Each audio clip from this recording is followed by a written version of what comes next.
Assalamualaikum warahmatullahi wabarakatuh. Apa kabar kalian semuanya hari ini? Kita intro dulu cuy. Let's go.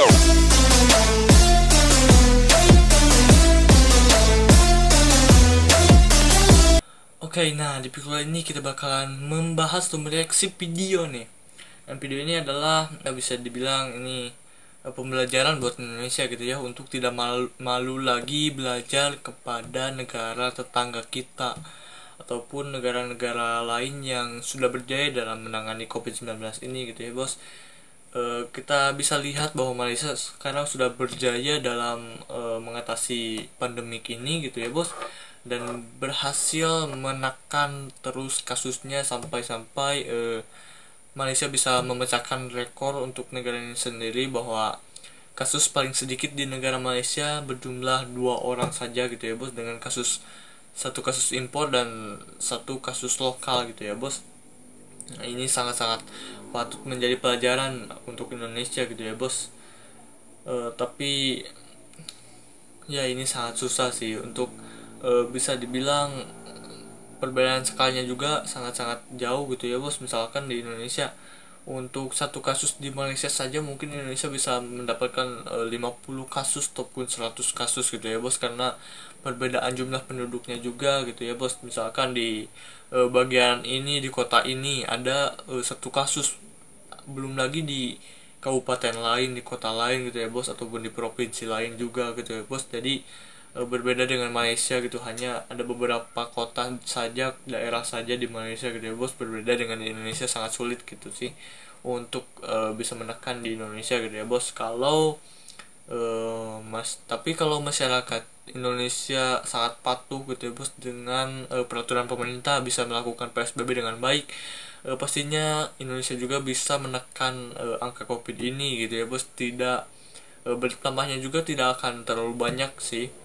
Seperti sekarang kan sudah kasusnya sudah 40.000 gitu ya bos untuk updatean sekarang, dan setiap harinya juga hampir 1.000, dan ya untuk hari ini saja sudah 1.000 lebih gitu ya bos penambahan kasus baru satu harinya gitu ya bos, dan jumlah yang korban juga yang meninggal sudah 2.000 lebih gitu ya bos, penambahan yang sangat-sangat ngeri gitu ya bos.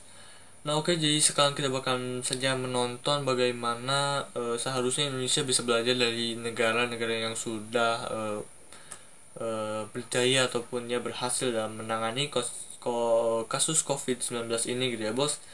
Nah kita bakal menonton saja, tapi sebelumnya seperti biasa, kalian yang belum subscribe, kalian bisa subscribe dulu channel ini, like, komen juga subscribe seperti biasa ya. Oke, kita langsung saja memplaynya. 3, 2, 1, play. Indonesia adalah salah satu negara yang merekodkan jumlah mangsa korban tertinggi COVID-19 di Asia. Betul. Berdasarkan Dr. Charlotte Setijadi, Indonesia jelas sekali mengambil pendekatan yang berbeza daripada negara lain seperti Singapura dan Korea Selatan. Walaupun Indonesia kini mengambil langkah proaktif untuk melindungi rakyatnya daripada penularan COVID-19, tetapi adakah ia sudah terlambat? Tinjauan kami mendapati orang ramai rata-rata bersetuju bahawa tindakan yang diambil oleh kerajaan Indonesia sudah terlambat. Menurut Deksi Simanjuntak, Indonesia merupakan salah satu negara yang merekodkan angka terendah dalam ujian saringan. Bukan itu sahaja, infrastruktur di hospital itu tidak mencukupi. Jumlah petugas barisan hadapan juga sangat terhad. Sistem penjagaan kesihatan di Indonesia juga tidak mampu bertahan sekiranya jumlah pesakit yang menerima rawatan di hospital ini menyaksikan peningkatan secara mendadak. Presiden Jokowi turut memperuntukkan dana sebanyak $26 bilion daripada bajet 2020 untuk membeli penularan COVID-19. Kerajaan Indonesia juga telah membina sebuah hospital khusus untuk menempatkan pesakit COVID-19 rumah sakit darurat nih, Wisma Atlet Pulau Galang Riau, supaya mereka boleh menerima rawatan. Ini juga ada rumah sakit yang kerajaan Indonesia memberikan sedikit kelonggaran kepada rakyat untuk menjalani kehidupan dalam keadaan norma baru, walaupun mereka masih belum flatten the curve. Namun, adakah itu langkah yang terbaik? Sehingga kini Indonesia masih lagi mencatat kes baru yang tinggi dan telah mencecah 31 ribu. Kalau sekarang sudah 40.000 ya. Manakala angka korban pula hampir mencecah 2.000. Sudah 2.000 lebih sekarang. Bukan mudah buat negara jiran kita untuk melaksanakan perintah berkurung dengan lebih 270 juta. Iya, sangat sulit sih. Ini kerana kerajaan memikirkan tentang nasib-nasib mereka yang kehilangan sumber pendapatan jika lockdown dilakukan. Sudah 5,5 juta. Berbeza dengan Malaysia yang melakukan perintah kawalan pergerakan pada awal dahulu. Meskipun ada segolongan orang hilang pendapatan, namun kerajaan memastikan segala jenis bantuan diagihkan kepada mereka yang memerlukan. Iya. Malah, badan-badan NGO, golongan artis dan rakyat juga tidak lepaskan peluang untuk menziarahi mereka yang terjejas dan memberikan bekalan makanan yang cukup buat mereka. Selain itu, kerajaan kita juga mengarah askar dan polis untuk menjaga setiap kawasan, dan rentas negeri pula tidak dibenarkan sama sekali. Kerajaan kita juga pantas melakukan PKP di kawasan hotspot bagi mengelak berlakunya penularan yang besar di kawasan itu ke kawasan yang lain. Kepada rakyat yang berdegil, denda akan dikenakan buat mereka. Indonesia juga tidak kurangnya. Pelbagai denda yang unik mereka sediakan buat rakyat di beberapa wilayah yang langgar pembatasan sosial berskala besar PSBB, seperti menggantung pelakat tentera ayat yang berjanji akan memakai pelitup muka dan melakukan penjarakan sosial. Gambar mereka kemudian akan dibuat naik ke media sosial sebagai peringatan. Selain itu, ada juga yang diarah untuk membaca Al-Quran, buat yang beragama Islam, denda membersihkan tandas, dan yang terakhir dipenjara dalam rumah hantu. Apa-apa pun, sebenarnya apa yang penting di sini adalah kesedaran dalam kalangan masyarakat itu sendiri. Penyebaran berlaku kerana tiada penjarakan sosial. Malaysia kini akan memasuki fasa pemulihan. Bagaimana perkara ini boleh berlaku dan macam mana untuk kita kekalkan statistik yang elok ini? Penjarakan sosial dan kebersihan diri wajib dilakukan. SOP yang disediakan perlu diikut, tidak kira di mana anda berada. Kami rakyat Malaysia akan sentiasa mendoakan saudara kami di Indonesia yang sedang melawan COVID-19 ketika ini. Semoga seluruh rakyat mempunyai kesedaran yang tinggi tentang pandemik ini dan Indonesia dapat menuju ke fasa pemulihan dengan segera. Ini merupakan pesanan daripada Ketua Pengarah Kesihatan Datuk Dr. Syaf Abdullah.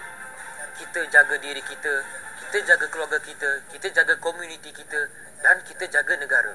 Kalau bukan kita, siapa lagi? Kita serumpun, ya betul. Wah, jadi sangat-sangat luar biasa sih. Jadi Indonesia, jadi intinya Indonesia gak perlu malu untuk belajar dari negara-negara yang sudah berhasil menangani COVID-19 ini ya, bagaimanapun caranya gitu. Dan juga masyarakatnya juga harus bisa patuh gitu, karena seperti yang tadi dikatakan juga di akhir video ini gitu ya bos, jika bukan kita siapa lagi yang menjaga negara ini gitu ya bos. Jadi kita sebagai masyarakat harus patuh, harus bisa bekerja sama dalam menangani kasus COVID-19 ini gitu ya bos. Kita harus patuh terhadap pemerintah juga, dan supaya kita bisa menekan angka COVID-19 ini supaya tidak meningkatnya terlalu banyak gitu ya bos. Dan jadi jadi saya bingung mau bicara apa lagi sih.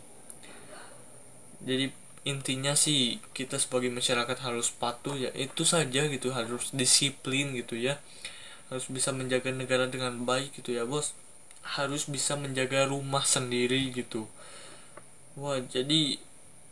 Intinya sih ya kita harus disiplin aja, itu saja sudah cukup gitu ya bos. Ya mungkin saja untuk kali ini, saya bingung harus ngomong apa lagi sih gitu. Jadi intinya Indonesia harus bisa belajar, dan tidak ada kata terlambat untuk belajar gitu ya bos. Jika bukan sekarang kapan lagi gitu ya bos. Jadi jika kita tidak mulai dari sekarang, ya negara lain sudah maju, sudah berjaya gitu, masa kita hanya diam di sini aja gitu ya bos jika kita tidak belajar. Nah jadi intinya kita harus siap-siap belajar sih untuk bisa menekan angka COVID ini ya. Ya mungkin saja untuk kali ini, semoga Indonesia bisa berjaya juga seperti negara Malaysia gitu dan negara-negara lainnya, dan kita bisa beraktivitas kembali di luar, dan bisa sekolah lagi, bisa bekerja, dan ya bisa seperti biasa lagi pokoknya ya. Semungkin saja untuk kali ini. See you the next video. Salam serumpun, bye.